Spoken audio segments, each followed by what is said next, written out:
BBC-ի պատմությունը կեղծ է և էժան սադրանք, որը պլանավորել են արտասահմանյան հատուկ ծառայությունները,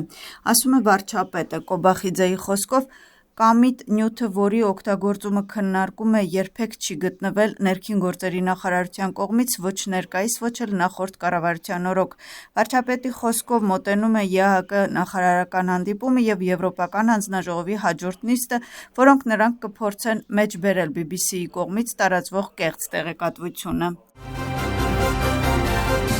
BBC-ի ֆիլմը «Ընթացիկ հետաքննությունը» և իշխող կուսակցության միջև դատական վեճի սկիզբը քաղաքական գնահատականների առարկա են։ Վրացական երազանք կուսակցությունը հայտարարում է, որ BBC-ի հետաքննչական նյութերը ամոթալի և ցինիկ են։ Ընդդիմությունը կարծում է, որ կառավարությունը հանցագործություն է կատարել և անհրաժեշտ է հետաքննություն անցկացնել երկրից դուրս։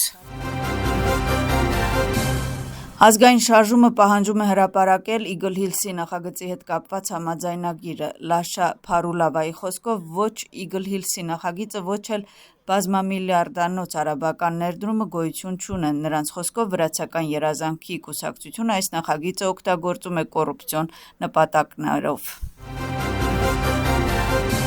Վրաստանի խորհրդարանական պատվիրակության պաշտոնական այցը Հնդկաստան շարունակվում է։ Վրացի օրենսդիրները այցելել են Դելիի համալսարան և շրջել վարչապետների թանգարանում։ Հանդիպում է տեղի ունեցել Դելիի համալսարանի պրոռեկտորի հետ։ Նրանք քննարկել են ծրագիրը և համալսարանի աշխատանքի առանձնահատկությունները։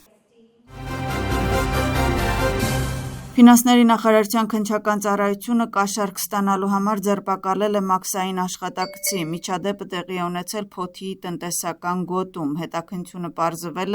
պարզել է, որ պետական ծառայողը կաշառք է ստացել օգտագործելով իր պաշտոնական լիազորությունները։ Նրան սպառնում է 6-ից 9 տարի ազատազրկում։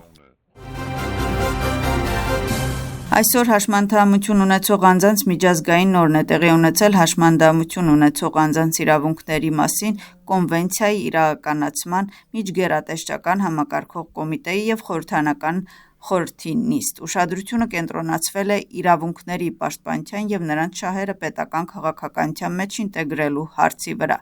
Քննարկել են համակարգման ծառայությունների մատուցման և մատչելիության բարելավման ուղղությամբ ձեռնարկված քայլերը։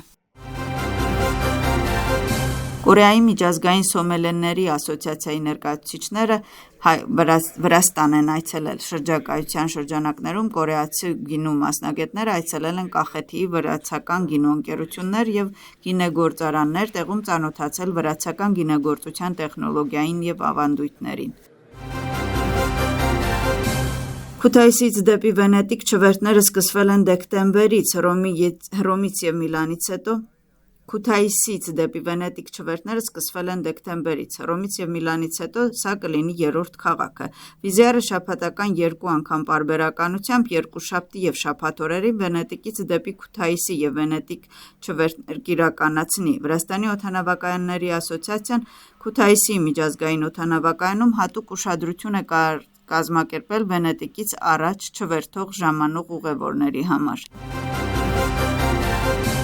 Սննդի ազգային գործակալությունը ստուգում է հանրային սննդի հաստատություններով տապակման համար օգտագործվող ճարպի որակը։ Մինչև այժմ ստուգված օբյեկտներում խախտումներ չեն հայտնաբերվել։ Մեծ և փոքր օբյեկտները ստուգվում են ամբողջ երկրի մասշտաբով։ Բարձր ջերմաստիճանի հետևանքով ժամանակի ընթացքում յուղում կուտակվում են առողջության համար վնասակար միացություններ։ Խորհուրդ է տրվում հաճախակի փոփոխություններ կատարել։ Սննդի ազգային գործակալությունը կոչ է անում սպառողներին խախտում հայտնաբերելու դեպքում զանգահարել 1501 թեժ գծի վրա։